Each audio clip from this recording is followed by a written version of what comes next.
Gukesh D का जो नाम है वो शतरंज की दुनिया में सबसे ऊंचे मुकाम पर लिखा गया है। अब गुरुवार को FIDE के ऑफिशियल अकाउंट से एक्स पर पोस्ट किया गया। गुकेश डी जो है वो यंगेस्ट वर्ल्ड चैंपियन है पूरी हिस्ट्री में। अब ये गुकेश का सपना था पूरी हिस्ट्री में यंगेस्ट चैंपियन बनने का, और उन्होंने इसको हकीकत में बदल दिया। लेकिन ये जो अचीवमेंट है ये केवल एक रिकॉर्ड नहीं है, ये इंडियन स्पोर्ट्स और वर्ल्ड चेस के हिस्ट्री के लिए एक अनोखा पल भी है। तो चलिए इसे डिटेल से समझते हैं। 1986 से अब तक शतरंज की दुनिया में केवल 17 वर्ल्ड चैंपियंस ही हुए हैं, लेकिन गुकेश डी जो हैं वो पहले टीनेजर हैं जिन्होंने ये खिताब हासिल किया। ये केवल 18 साल की उम्र में 18वें वर्ल्ड चैंपियन बने। इससे पहले ये जो रिकॉर्ड था वो legendary chess player Garry Kasparov के नाम था। गैरी ने ये जो खिताब था वो 22 साल 6 महीने और 27 दिनों की उम्र में जीता था। अगर हम मौजूदा दौर के सबसे बड़े खिलाड़ी मैग्नस कार्लसन की बात करें तो उन्होंने 2013 में चेन्नई में विश्वनाथ आनंद को हराकर अपना पहला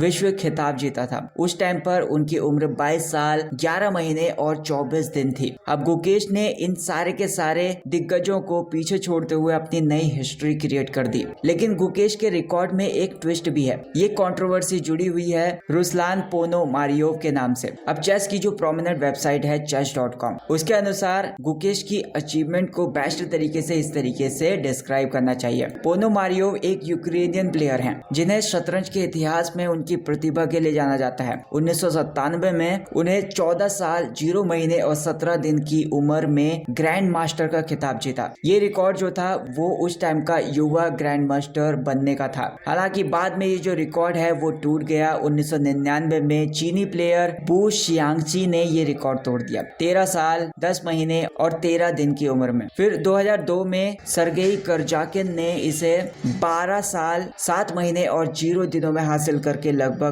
2 दशकों का रिकॉर्ड तोड़कर अपने नाम किया। 2002 में पोनोमारियोव ने FIDE वर्ल्ड चेस चैंपियनशिप जीती थी। उन्होंने अपने साथी यूक्रेनियन खिलाड़ी वासिल इवांचुक को 4.5 से 2.5 के स्कोर से हराया था। ये एक नॉकआउट टूर्नामेंट भी था जिसमें 128 खिलाड़ी शामिल थे। लेकिन समस्या यहाँ पर यह आ जाती है कि ये जो खिताब था उस टाइम पर शतरंज की दुनिया में अनडिस्प्यूटेड माना नहीं गया था, यानी कि अविवादित नहीं माना गया था। 1993 से 2006 के बीच में शतरंज की दुनिया में विवाद की सिचुएशन थी। यहाँ पर गैरी कास्परोव ने FID से अलग होकर प्रोफेशनल चेस एसोसिएशन यानी कि PCA बनाई थी। इस दौरान FIDE ने अपने खुद के टूर्नामेंट आयोजित किए और उनके विजेताओं को वर्ल्ड चैंपियन कहा, लेकिन इसे पूरी तरीके से मान्यता नहीं मिली क्योंकि ये जो टूर्नामेंट हुआ करते थे वो एक नॉकआउट फॉर्मेट में हुआ करते थे और इसमें ये तय नहीं होता था कि रियल में कौन सबसे ज्यादा मजबूत प्लेयर है या फिर कौन स्ट्रॉन्गेस्ट प्लेयर था। अब 1985 में जब FIDE के प्रेसिडेंट फ्लोरेनसियो कैम्पोनान्स ने कास्परोव कार्पोव मैच के बीच में एक मैच को रद्द कर दिया। ये पूरी चेस हिस्ट्री में एक बड़ी घटना थी। 1993 में कास्परोव ने FIDE से अलग होकर PCA की स्थापना की जिससे शतरंज की दुनिया 2 हिस्सों में बट गई थी। IM डेविड लेवी ने 2004 में चेस बेस के लिए ये कुछ लिखा था जैसे कि 1993 के बाद से शतरंज में 2 खिताब थे, 2 टाइटल्स थे। एक FIDE का नकली खिताब और दूसरा असली खिताब जो FIDE के कंट्रोल से बाहर था। कास्परोव सबसे मजबूत खिलाड़ियों के खिलाफ अपना खिताब बचा रहे थे, जबकि FIDE जो था वो केवल टूर्नामेंट विजेताओं को वर्ल्ड चैंपियंस घोषित कर रहा था। 2006 में शतरंज की दुनिया में शांति भी आई। Classical world chess champion Vladimir Kramnik और FIDE world chess champion Veselin Topalov इनके बीच में एक मुकाबला हुआ जो अविवादित चैंपियन को जन्म दिया, जिसने यानी कि अनडिस्प्यूटेड चैंपियन को उसने जन्म दिया। इस एकता के बाद गुकेश डी ऑफिशियली 18वें अविवादित वर्ल्ड चैंपियन बने जो कि सबसे यंगेस्ट हैं, यानी कि सबसे युवा भी हैं। गुकेश की जो अचीवमेंट है वो न केवल भारत के लिए एक मोमेंट है बल्कि ये नए खिलाड़ियों के लिए प्रेरणा भी है। उनकी सफलता हमें ये दिखाती है कि अगर सही डायरेक्शन होगी, सही हार्डवर्क होगा, सपोर्ट होगा तो इंडियन प्लेयर्स चेस जैसे खेलों में भी वर्ल्ड लेवल पर अपना नाम बना सकते हैं। गुकेश ने ये साबित किया है कि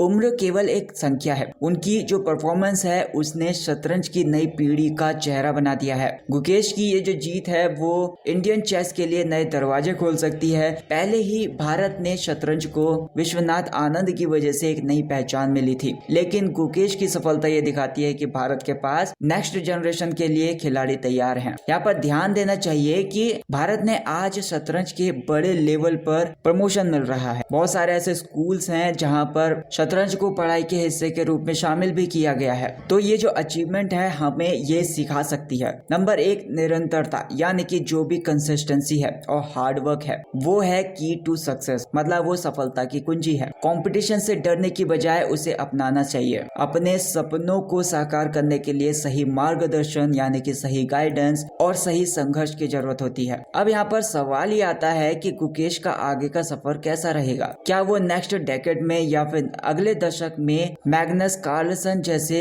लेजेंडरी प्लेयर्स को टक्कर दे पाएंगे। गुकेश की जो उम्र है वो उनके पक्ष में है। वो अभी अपनी करियर की शुरुआत में है, लेकिन आने वाले सालों में वो और भी बेहतर बन सकते हैं। तो इसका कंक्लूजन यही है कि ये जो अचीवमेंट है वो ना केवल शतरंज के लिए बल्कि Indian sports as a whole के लिए एक मील का पत्थर है। उनके इस सफर ने यह दिखाया है कि भारत में जो भी टैलेंट है उसकी कोई भी कमी नहीं है। ये हर इंडियन को गर्व करने का मौका भी देती है। तो ये कहानी से हमें ये सीखने के लिए मिलता है कि अगर आप में जुनून है, आपके अंदर अगर लगन है, तो आप किसी भी फील्ड में हिस्ट्री क्रिएट कर सकते हो। आपका क्या मानना है इस चीज को लेकर मुझे कमेंट सेक्शन में बताइए। वीडियो को लाइक कर देना, चैनल को सब्सक्राइब कर देना। Thank you so much for watching this video.